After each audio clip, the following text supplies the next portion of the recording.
بسم اللہ الرحمن الرحیم۔ السلام علیکم پیارے ناظرین، کل کی ویڈیو میں ہم نے بتایا تھا کہ آپ صلی اللہ علیہ وسلم ابو طالب کے ساتھ سفر میں پہلی بار نکلے اور ایک پیڑ کے نیچے جب قیام کرنے لگے تو سب چھاؤں میں بیٹھ گئے، لیکن آپ صلی اللہ علیہ وسلم جب دھوپ میں بیٹھے تو درختوں کے ٹہنیوں نے ان کے اوپر سایہ کر دیا۔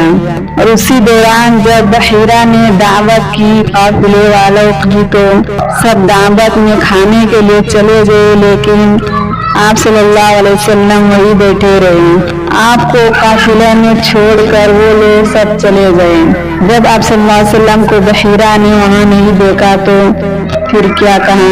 اگر آپ لوگوں کو آگے کی اور معلومات حاصل کرنا چاہتے ہیں تو اس ویڈیو کو پورے اینڈ تک ضرور دیکھیں۔ آپ کو قافلے کے ساتھ اس لیے نہیں لے جایا گیا تھا کہ آپ کم عمر تھے۔ آپ وہی درخت کے نیچے بیٹھ گئے۔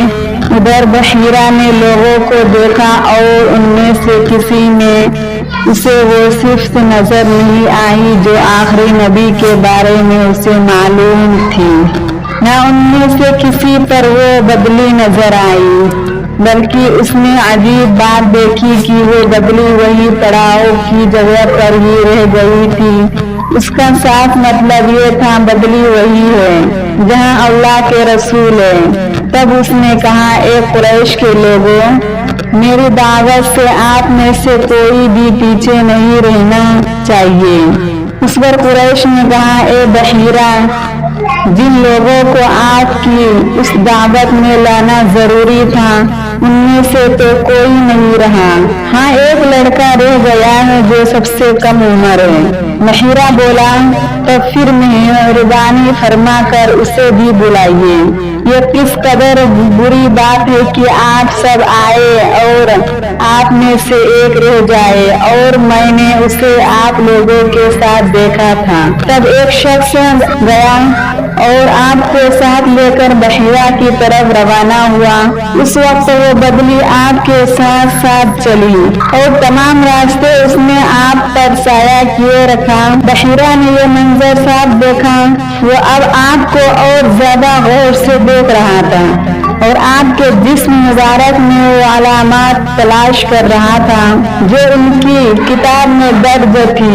جب لوگ کھانا کھا چکے اور ادھر ادھر ہو گئے تب بحیرہ آپ کے پاس آیا اور بولا، میں لات اور عزی کے نام پر آپ سے چند باتیں پوچھنا چاہتا ہوں، جو میں پوچھوں آپ مجھے بتائیے۔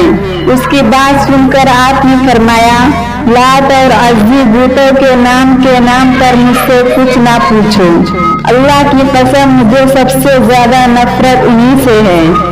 اب بحیرہ بولا، اچھا تو پھر اللہ کے نام پر بتائیے جو میں پوچھنا چاہتا ہوں۔ تو آپ نے فرمایا، پوچھو کیا پوچھنا ہے۔ اس نے بہت سے سوالات کیے، آپ کی عادات کے بارے میں پوچھا۔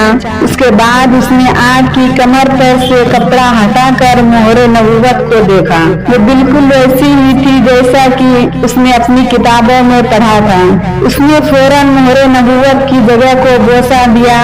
قریش کے لوگ یہ سب دیکھ رہے تھے اور حیران ہو رہے تھے، آخر لوگ کہیں بغیر نہ رہ سکے۔ یہ راہی محمد صلی اللہ علیہ وسلم میں بہت دلچسپی لے رہا ہے، شاید اس کے نزدیک ان کا مرتبہ بلند ہے۔ ادھر نبی کریم صلی اللہ علیہ وسلم سے بات چیت کرنے کے بعد بحیرہ ابو طالب کی طرف آیا اور بولا، یہ لڑکا تمہارا کیا لگتا ہے؟ ابو طالب نے کہا، یہ میرا بیٹا ہے۔ اس پر بحیرہ نے کہا، نہیں، یہ تمہارا بیٹا نہیں ہو سکتا، یہ نہیں ہو سکتا کہ اس کا باپ زندہ ہو۔ ابو طالب کو یہ بات سن کر حیرت ہوئی، پھر انہوں نے کہا، دراصل یہ میرے بھائی کا بیٹا ہے، ان کا باپ کہاں ہے؟ وہ فوت ہو چکا ہے، اس کا انتقال اس وقت ہو گیا تھا جب یہ ابھی پیدا نہیں ہوئے تھے۔ یہ سن کر بحیرہ بول اٹھا، ہاں یہ بات صحیح ہے، اور ان کی والدہ کا کیا ہوا؟